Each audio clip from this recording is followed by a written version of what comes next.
Vamos lá então. Falar sobre o livro de Salmos. A gente está falando desde a semana passada, mas antes vamos orar. Então vamos lá. Senhor Deus, obrigado pelo dia de hoje. Obrigado por cuidar de nós, por nos trazer até aqui.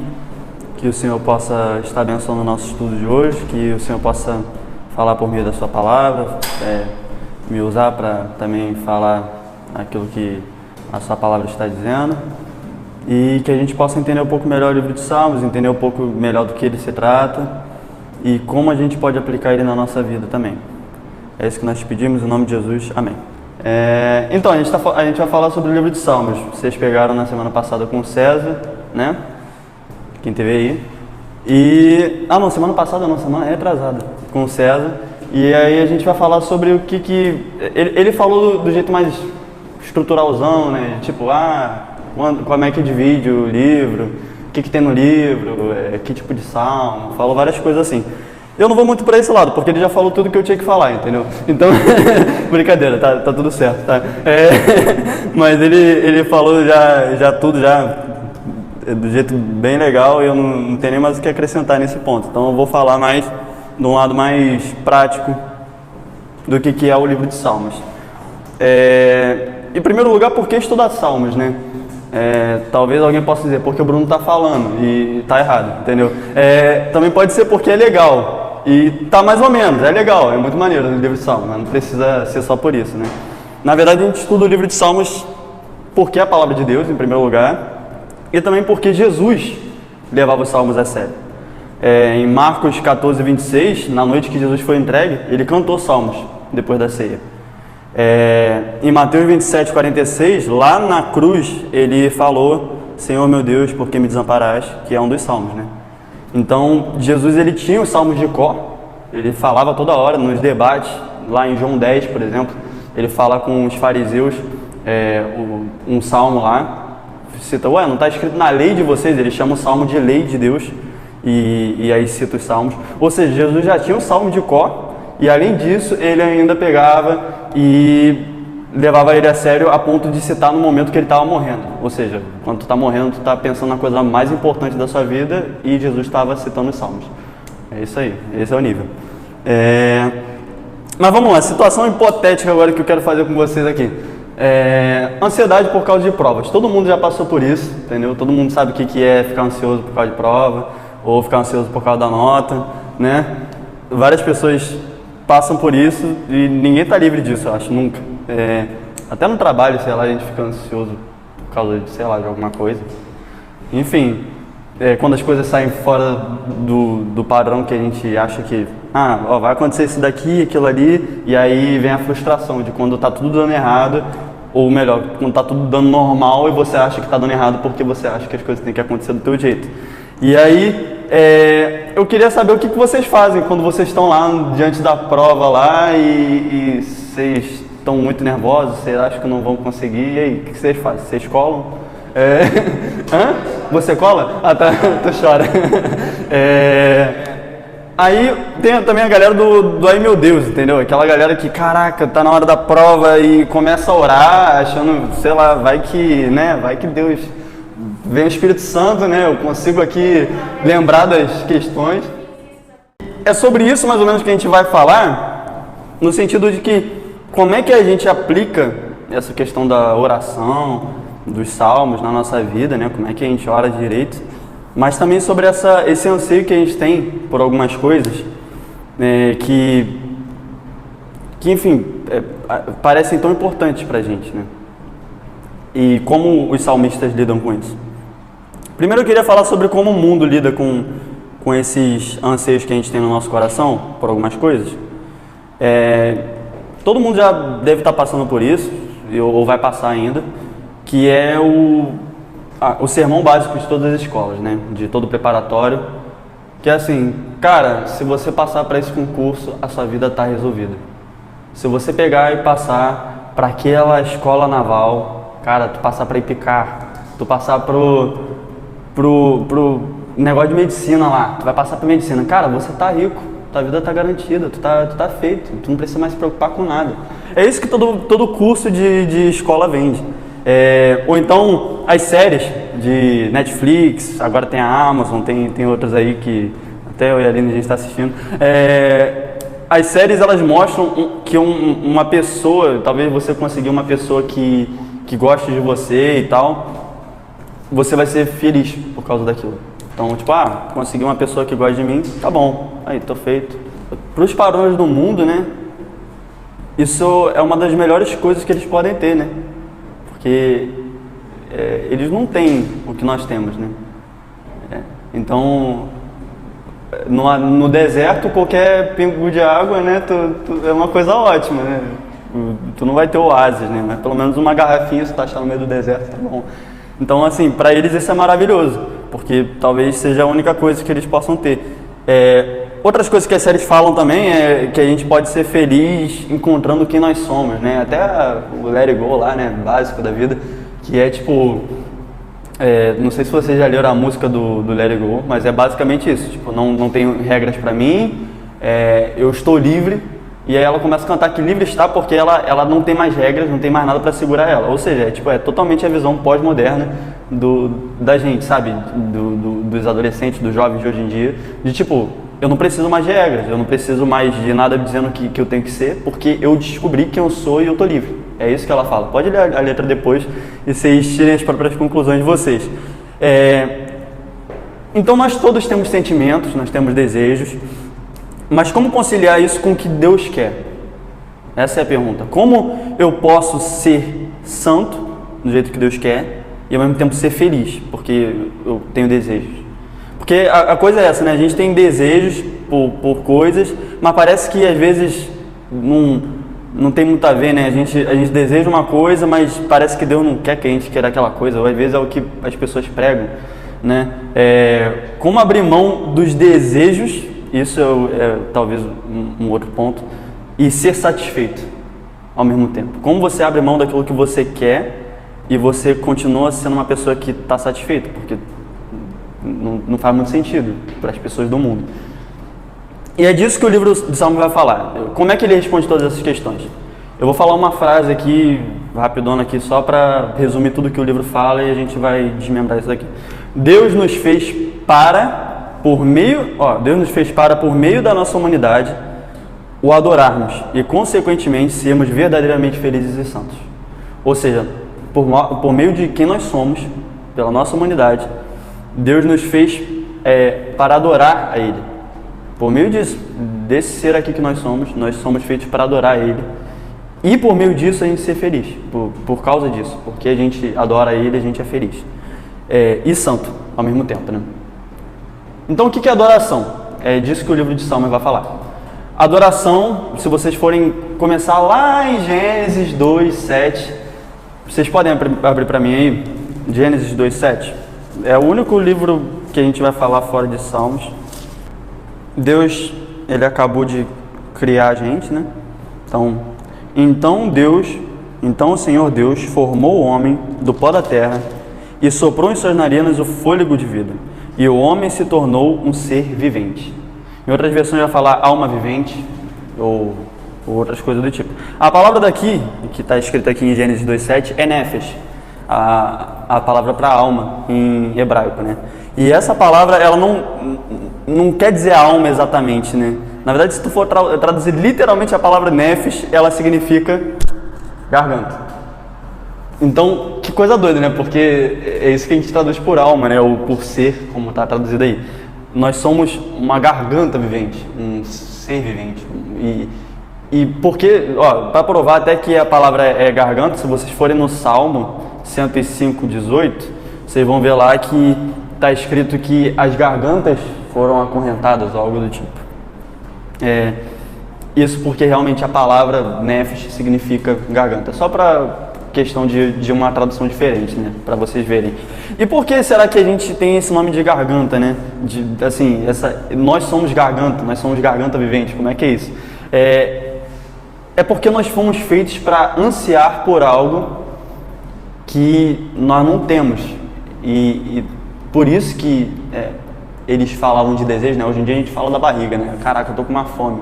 Mas quando o hebreu ele ia falar naquela época sobre o anseio dele, quando ele estava com sede, quando ele estava com a garganta seca, como a gente pode ver, se eu não me engano, em Números 11:6, ele fala que ele estava com a garganta seca, entendeu? Ele estava com sede. Então, nós temos necessidade, e nós somos necessidade, na verdade, nós somos o anseio por algo. É isso que a palavra de Deus vai nos mostrando por meio lá de tudo o que está acontecendo, que nós fomos feitos para ter algo no centro da nossa vida. Quer falar alguma coisa? Ah, tudo bem.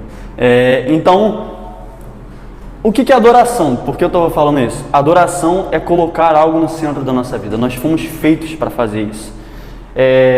Eu queria que vocês abrissem no Salmo 115, do 4 ao 8. Seus ídolos são prata e ouro, obras das mãos do homem. Tem boca, mas não podem falar. Olhos, mas não podem ver.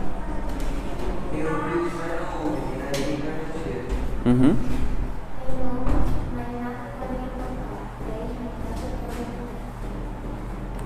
Que fiquem pó a esses ídolos, aqueles que fazem e os que confiam nele. Então, o que está acontecendo aqui? Eles estão adorando alguém e, além disso, o que acontece com eles, né? Qual foi a ordem que Deus deu aqui nesse salmo aqui? Ele fala que é o que vai acontecer com eles. Tornem-se como eles, aqui ó, tornem-se como eles aqueles que os fazem e todos que neles confiam. Ou seja, a ideia da Bíblia, tem outros salmos que mostram isso, mas eu quis mostrar esse que está mais bonitinho, pequenininho. Mas a ideia de toda a Bíblia é que nós fomos feitos para adorar alguma coisa, nós fomos feitos para botar alguma coisa no centro da nossa vida, e isso muda quem nós somos. Ou seja, se você colocar... tem até uma frase muito boa que eu gosto muito. Esse cara aqui que está falando isso daqui, ele é ateu, só para dizer uma coisa bem legal. Olha o que ele fala: todo mundo adora alguma coisa, a única escolha que temos de fazer é o que adorar. E a razão persuasiva para talvez escolhermos um tipo de Deus ou algo espiritual para adorarmos é que praticamente qualquer outra coisa que você adore o comerá vivo. Se você adorar dinheiro e bens, se são eles que dão sentido ao seu viver, então você nunca terá o bastante. Adore seu corpo, sua beleza, seu poder de sedução e você sempre se achará feio.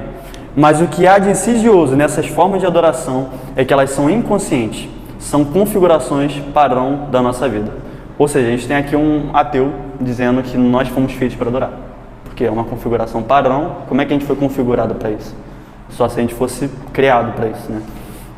E isso que é interessante, porque ele, ao falar isso, né, ele está concordando totalmente com a Bíblia. Nós fomos feitos para adorar alguma coisa, nós somos mudados por isso. Ou seja, qualquer coisa, se você, cara, tu tá lá e aquela prova vai definir quem você é. Isso é adoração, de certa forma, porque aquela prova define se você é alguém digno ou não, se você é alguém que vai ser aceito ou não. Aquela prova define quem você é. Você não é ninguém se você não passar naquela prova. É isso que a gente sente às vezes, né? Ou então, tipo, caraca, eu preciso de alguém para estar comigo, eu preciso de alguém. E não quer dizer que, óbvio, a gente precisa de pessoas para andar com a gente, normal, todo mundo precisa de alguém nesse sentido, mas você só precisa de alguém? Será que você não precisa de algo maior do que alguém, assim, daqui? Será que você não precisa de alguém que conhece você mais do que qualquer outro conheceria? Essa é a ideia do que o Salmo está falando. O Salmo está falando de anseio, de que nós somos algo que anseia, alguém que anseia por algo, alguém que anseia por alguma coisa que pode nos satisfazer, e que qualquer outra coisa que nós buscarmos vai mudar como nós nos comportamos, como nós nos apresentamos, e vai também acabar não nos satisfazendo por completo. E aí, por causa disso, eu gostaria de falar sobre o Salmo 63, porque agora a gente tem entendimento para falar sobre esse Salmo. Ó Deus, Tu és meu Deus, eu te busco intensamente, a minha alma tem sede de Ti, todo o meu ser anseia por Ti, numa terra seca, exausta e sem água. Quero contemplar-te no santuário e avistar o teu poder e a tua glória. O teu amor é melhor do que a vida, por isso os meus lábios te exaltarão. Enquanto eu viver, te bendirei, e em teu nome levantarei as minhas mãos. A minha alma ficará satisfeita, como quando tem rico banquete. Com lábios jubilosos e a minha boca te louvará. E assim por diante, né? Quando me deito, ele me lembra de ti, ele vai continuar falando sobre o relacionamento que ele tem com Deus. Isso daqui é muito interessante, esse salmo, porque Davi estava fugindo e ele estava no deserto. Ou seja, ele estava se escondendo lá no deserto, fugindo, estavam perseguindo ele. Enquanto ele estava fugindo, provavelmente com sede no deserto, provavelmente com fome, a única coisa que ele consegue falar é que ele tem sede de Deus. E isso é uma coisa muito impressionante, porque acho que a gente estaria reclamando por outra coisa, né? Ele fala que a alma dele anseia por Deus. E se você for falar da tradução da palavra alma, é garganta, né? A palavra em hebraico para alma é garganta. Então, a única coisa que a garganta dele pensava era de se satisfazer com Deus. E ele fala até da terra seca, exausta sem água. Em outro momento ele fala, né, no versículo 5, a minha alma ficará satisfeita, minha garganta ficará satisfeita, eu ficarei satisfeito, né? Como quando tem rico banquete, com lábios jubilosos a minha boca te louvará. Ou seja, o salmo de quando o cara estava lá no deserto, sem ninguém, né? Passando fome, passando sede, fugindo, tendo todo o direito de reclamar da vida, e ele está lá falando sobre como ele tem sede de Deus. É sobre isso que o livro de Salmos fala, né? É sobre esse anseio que nós temos pela eternidade e como nós não podemos nos satisfazer com nada nesse mundo além daquilo que nós ansiamos. Inclusive, né, tem uma frase básica do C.S. Lewis que fala sobre isso, que eu amo essa frase. Eu queria até ter escrito no quadro, sei lá, mas não deu tempo. Que eu estava apagando o quadro, estava fazendo outras coisas. Mas enfim, e a frase fala o seguinte, né? Você tem anseios que nada nesse mundo pode satisfazer, a única explicação é que eu fui feito para outro mundo. Pensa só, você tem fome e tu tem uma comida para comer, né? Fome, comida. Você tem desejo por coisas que existem. Não faz sentido você desejar coisas que não existem. Por exemplo, estou com fome de comer fogo. Não existe isso, porque você não pode comer fogo. É uma coisa que vai contra a sua natureza. O peixe, ele tem vontade de nadar. Ele tem a necessidade disso, por isso ele nada. O bebê, ele tem a vontade de mamar. E tem o leite ali. E as coisas fazem sentido nesse mundo de acordo com os anseios que a gente sente. Qualquer anseio que você possa pensar aí na tua cabeça, você vai ter uma satisfação. Mas por que será que o maior anseio que nós temos, a coisa que nós mais desejamos, é uma coisa que não é achada nesse mundo? A única explicação que nós temos é que essa coisa talvez seja de outro lugar, não desse mundo. E o livro de Salmos é como nós podemos apontar os nossos anseios nessa doideira que é essa vida, para aquele que pode satisfazer eles, porque é uma coisa de outro mundo, realmente. Tu pode perceber isso em todo momento. Tá lá, olha Deus, meus amigos me abandonaram, não sei o que lá, mas eu vou confiar em Ti. Uns confiam em carros, outros em cavalos, mas eu confio no Senhor dos Exércitos. Em todo momento ele vai falando sobre anseios que ele pode ter de outras coisas. O Salmo 73 é um excelente exemplo sobre isso. Se vocês forem olhar, por exemplo, ele começa o Salmo, eu acho muito maneiro esse Salmo porque eu me identifico com ele. Ele fala o Salmo inteiro sobre como ele quase escorregou por ter ansiado o que as pessoas têm por aí. Ou seja, as pessoas, caraca, olha só, meu amigo tem um celular, tem pessoa que tem carro aí, um carro bonito, tem pessoas que têm uma casa tão bonita. Por exemplo, eu tenho um quarto lá que está em reforma já há uns 2 anos, entendeu? Como eu queria um quarto na moralzinho, entendeu? Eu queria um quarto bonitão, entendeu? Mas não tenho. E a gente vai ansiando por essas coisas no decorrer da nossa vida, né? A gente vai querendo passar numa prova, porque, cara, como as pessoas me olhariam diferente se eu passasse por aquela prova? Como as pessoas me olhariam diferente? Ou como eu me sentiria diferente se eu tivesse um corpo, uma aparência mais bonita? E ele vai falando sobre isso em cada momento do Salmo. E aí ele chega lá no versículo 14 lá do Salmo 73, eu vou ler aqui. Pois o dia inteiro sou afligido e todas as manhãs sou castigado. Se eu tivesse dito, falarei como eles, teria atraído os teus filhos.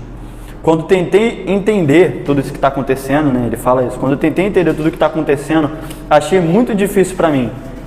E aí o versículo 17, que é quando tudo muda, né? Até que eu entrei no santuário de Deus. E então compreendi o destino dos ímpios. Certamente os põe em terreno escorregadio e os fazes cair na ruína. Como são destruídos de repente, completamente tomados de pavor. São como um sonho que se vai quando acordamos. Quando te levantares, Senhor, tu os farás desaparecer. E aí ele vai falar agora, né? Quando ele chega no versículo 25, é meio que o ápice do Salmo. Ele está olhando para tudo isso, depois que ele entrou no santuário de Deus, ele está vendo as coisas numa perspectiva diferente, né? E ele fala, quem tenho eu nos céus além de ti? E na terra, o que poderia eu desejar além de estar contigo? O meu corpo e a minha carne podem desfalecer, mas o Senhor é a minha fortaleza e a minha herança. Então, quando ele fala isso, ele está olhando para todos aqueles desejos que ele tinha, de tudo do mundo, tudo que nós podemos desejar. E ele fala simplesmente que ele queria estar com Deus, que todas essas coisas não se comparam com estar com Deus. Então, nós temos aqui já a ideia do que é o livro de Salmos, né? Eu queria fazer algumas perguntas rápidas em relação a isso, para a gente já aplicando. Será que nós temos vindo aos cultos aqui na igreja, em outros lugares também, né? Adorando a Deus?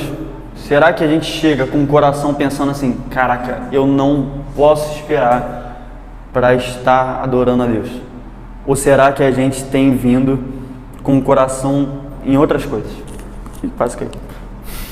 Então, será que a gente tem vindo pensando, tipo, cara, como eu não posso esperar para estar contigo? Ou será que a gente tem vindo pensando, caraca, olha que legal esse negócio no Instagram, cara, que maneiro, cara, olha só isso. É isso que a gente faz geralmente, a gente chega, senta lá no culto, aí daqui a pouco, tipo, aí o pastor manda levantar, a gente levanta, a gente, tá bom, aí maneiro, música legal, aí canta, tal, aí chega a hora da pregação, e não vai desse pregador não. E eu acho que um apelo para mim e para vocês é o livro de Salmos, de como eles apontavam constantemente essas coisas que a nossa cabeça pensa para aquele que pode resolver isso. Em outro lugar, será que tenho colocado outras coisas no centro da minha vida, no lugar que Deus devia estar? E talvez uma forma de você descobrir isso, né, o que me dá medo e o que me tira a paz. Será que quando tu pensa numa prova aí que tu está querendo fazer, tu perde a paz? Será que quando você pensa na falta que alguém faz, ou então de perder alguém, será que perder alguém te dá medo, te dá insegurança? Essas coisas provavelmente são deuses na nossa vida, são coisas que a gente coloca no lugar de Deus e acabam tirando a nossa paz, né? Nós seremos felizes quando colocarmos aqueles para quem fomos feitos no centro de tudo. Nós nos tornamos parecidos com o que nós adoramos. E se adorarmos a Deus, nos tornaremos parecidos com o seu Filho. É isso que acontece. Quando nós adoramos a Deus, nós nos parecemos com o Filho dele. E agora vamos para a parte prática, né? Como é que a gente bota tudo isso em prática, né?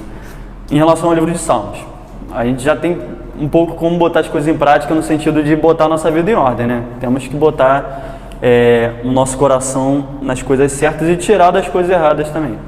Reordenar a nossa vida. Como arrancar o melhor do livro de Salmos e deixar que ele faça o mesmo com você, né? Eu vou dar um exemplo aqui no Salmo 139, né? E o que a gente pode fazer com um salmo desse e com qualquer outro salmo que vocês queiram ler na vida de vocês e precisam ler, na verdade, né?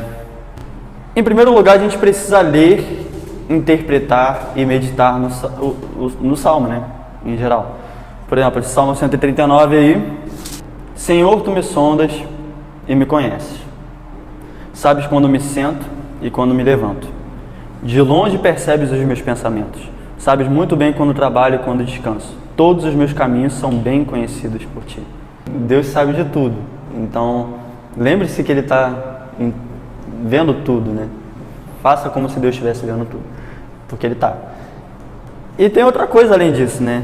Deus, Ele tem um relacionamento tão íntimo com a gente que Ele se importa com cada detalhe da nossa vida. Olha só, Ele sabe quando a gente se senta e quando a gente se levanta. É tipo um detalhe bobo. Tipo, sentou, levantou, ali ó, levantou. Ele sabe disso, entendeu? Deus sabe disso. Deus, tem noção do que é Deus se tocar disso? Tipo, sentar e levantar? Outra coisa, tipo, Ele sabe quando a gente trabalha e quando a gente descansa. E todos os nossos caminhos são conhecidos por Ele. Ele continua falando, né, que antes mesmo que a palavra chegue à língua, Deus já conhece inteiramente essa palavra, que antes mesmo que ela saia da nossa boca. Ou seja, Deus, Ele nos conhece numa perfeição e numa intimidade. Esse salmista está falando de intimidade também, no sentido de que Deus nos conhece bem lá, antes mesmo até de a gente ser formado. Ele já conhecia a gente, Ele já via a gente, Ele já estava tecendo a gente no ventre da nossa mãe. Então a ideia de que esse salmista está falando é de que nós somos totalmente conhecidos por Deus, e isso devia nos trazer um terror por um lado e também um maravilhamento, assim, de certa forma, né? Então, isso é uma forma da gente começar ali. E eu gostaria que vocês praticassem isso no momento a sós com Deus que vocês têm. Pegar a Bíblia, cara, vocês têm o Espírito Santo de Deus, entendeu? Pega a Bíblia, abre Salmo 139, Salmo 119 e lê o que está escrito, entendeu? É um momento que vocês precisam interpretar o que está escrito. E a partir disso, vocês, além de interpretar, de ler, meditem. A ideia de meditar é você pegar essas palavrinhas, essas coisas que estão aqui, e vocês pensarem no como elas se aplicam à vida de vocês, o que elas estão falando aqui, quais são as entrelinhas da coisa, entendeu? Não só o que está escrito, Senhor, Tu me sondas e me conheces, mas o que significa que Deus conhece o nosso coração, que Deus sonda nossas intenções, Deus sabe o que nós pensamos e sentimos. Tudo isso. Em segundo lugar, outra coisa que eu pratico às vezes eu falho, mas que é a melhor coisa, uma das melhores coisas que eu já fiz na Bíblia na minha vida, que é memorizar. Isso é muito importante. Eu já memorizei esse Salmo 139, por isso que eu peguei ele, óbvio, né? Pegar o outro, mas que é basicamente vocês pegarem e falarem, e isso é muito importante para momentos que vocês estão passando por um aperto, por exemplo. Pensa, como a gente falou, esses caras estão pegando os anseios deles, estão pegando as preocupações deles às vezes e apontando para Deus. Nada mais justo do que a gente pegar essas orações que eles têm, essas canções que eles têm, memorizar como se fosse qualquer música aí que a gente já memoriza mesmo, e no fim das contas, quando a gente está lá naquela hora, o Espírito Santo já tem o que usar, entendeu? Tem que estar com a espada pronta, e a espada pronta é você pegar e memorizar esses versículos. Chegar na hora que está lá na dificuldade, por exemplo, quando está tudo dando errado lá na pizzaria lá que eu trabalho, eu já chego e penso assim, a passagem aqui os teus olhos viram meu embrião, todos os dias determinados para mim foram escritos no teu livro antes de qualquer deles existir. Tu pensar que todos os dias da sua vida foram escritos no livro de Deus antes de você existir, antes dos dias existirem, é um pensamento que te acalma, porque você tá lá na hora, tipo, meu Deus, o motoqueiro tá atrasando, meu Deus, não sei o que lá tá acontecendo, caraca, eu não tô conseguindo fazer isso daqui rápido, meu Deus, eu não consigo estudar para isso daqui, e na hora você pensa, todos os dias determinados para mim foram escritos no teu livro antes de qualquer deles existir. Aí entra a memorização com essa meditação, porque a memorização traz meditação também. Quando você conhece um texto de cor, é muito mais fácil de você começar, de tanto tentar memorizar, você começar a pensar em outros caminhos, sabe? Outras entrelinhas que tem dentro daquele texto, entendeu? Outras aplicações que ele tem. E memorizar, cara, é muito bom mesmo. Salmo 103, memorizar o Salmo 23. Se querem começar por algum lugar, comecem pelo Salmo 23. É um salmo fácil de memorizar, versículos curtos e uma mensagem bem direta. Além disso, a última coisa que eu gostaria de falar é para vocês orarem os salmos, porque é uma coisa muito, muito engraçada, né? Já chegou uma vez uns missionários aí de uma igreja aí que não prega o correto, né? Que é os Mormons. E chegaram lá na minha casa, aí conversaram comigo. Eu gosto muito de conversar com essas pessoas porque eu estudo sobre isso, né? Eu gosto de evangelizar, né? Faz parte da vida do crente, né? Falar com as pessoas sobre Jesus. Se eles estão falando, eu aproveito para falar com eles também, né? Mas tem a questão de ter também um conhecimento, né?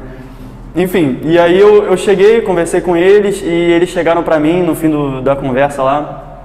Olha só, cara, pega e ora sobre isso daqui, ora e pergunta para Deus se isso é verdade, entendeu? Pergunta para Deus se isso que a gente está falando para você é verdade. Eles falando para mim. E aí eu cheguei e falei para ele, cara, se eu chegar em casa e falar assim, Senhor, posso assaltar alguém hoje, por favor? Será que eu poderia assaltar alguém? Por que será que isso estaria errado? Aí ele se eu chegasse e falasse, Deus, posso fornicar com uma pessoa, posso fazer isso? Como é que você diria que eu estou orando errado? Aí ele, porque está em Gálatas fala lá que tem que se abster da imoralidade sexual, não sei o que lá. Aí eu, pois é, então, eu não preciso orar sobre isso. Eu preciso orar o que a palavra diz. Entendeu? Se a palavra está dizendo que o que você está dizendo é errado, eu não vou orar contra o que a palavra diz. Eu vou orar de acordo com o que a palavra. Eu escondi a tua palavra no meu coração. Eu não preciso orar outra coisa. Eu não preciso perguntar se o que está escrito lá no livro lá que um maluco escreveu aí, os negócios todo doido. Parece que ele estava usando outra coisa. Ele pegar e orar se aquilo está certo, eu não preciso disso. A palavra já me diz o que é certo. Então, eu quero que vocês entendam que isso daqui, esconder a palavra de Deus no coração, memorizando e também orando essa palavra, é o que nos faz não cair nessas palhaçadas aí que as pessoas pregam por aí. É você chegar e falar, Senhor, tu conhece tudo da minha vida, tu conhece todos os passos que eu tenho, você sabe tudo que eu fiz de errado hoje, tudo que eu pensei de errado hoje. Antes mesmo que eu falasse aquela besteira para uma pessoa, o Senhor já sabia o que eu ia falar. Senhor, me perdoa por isso, porque o Senhor sabe de todas as coisas e mesmo assim eu vivo às vezes como se o Senhor não conhecesse. E você começa a orar isso, você começa a fazer essa palavra parte da sua oração. E essas coisas fazem com que a sua oração seja mais rica, porque, gente, se vocês forem tentar orar 10 minutos sem orar a palavra de Deus, daqui a pouco vocês estão pensando no que vocês vão comer no almoço, entendeu?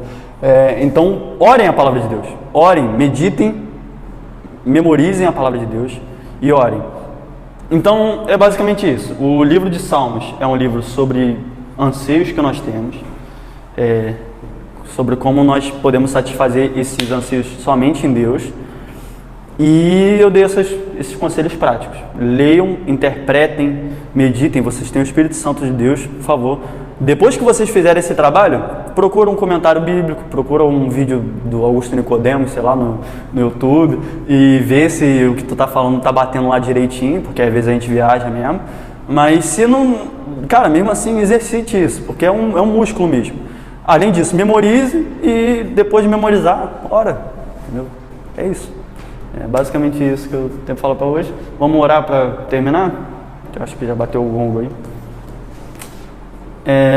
Senhor, obrigado, Deus, por essa aula que o Senhor nos deu, pela Tua palavra, que nós temos um livro tão maravilhoso que é o livro de Salmos, um livro que o Senhor Jesus levou tão a sério durante a vida dele. Todo momento ele citava esse livro, todo momento ele cantava, ele já levava esse livro no coração dele, e que nós possamos fazer o mesmo, Deus, esconder Tua palavra no nosso coração, e por meio dela nós sermos santificados, sermos renovados, e por meio dessa memorização, por meio da oração da Tua palavra, nós possamos estar firmes na rocha que é a Tua palavra, que nunca vai passar.